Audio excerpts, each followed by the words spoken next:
చెల్ల ఆలకించి నమ్మడమెల్ల అంత వింత గాథల్లో ఆనందలాల బాపురే బ్రహ్మకు చెల్ల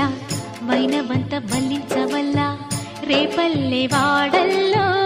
ఆనందలీలా అయిన వాడే అందరికీ అయినా అందడు ఎవ్వరికి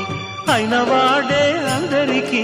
అయినా అందడు ఎవ్వరికి బాలుడా గోపాలుడా లోకాల పాలుడా తెలిసేది ఎలా ఎలా చాంగు ఫళ తెలిసేది ఎలా ఎలా చాంగు ఫళ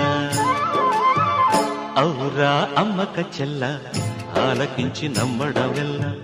అంత వింతగా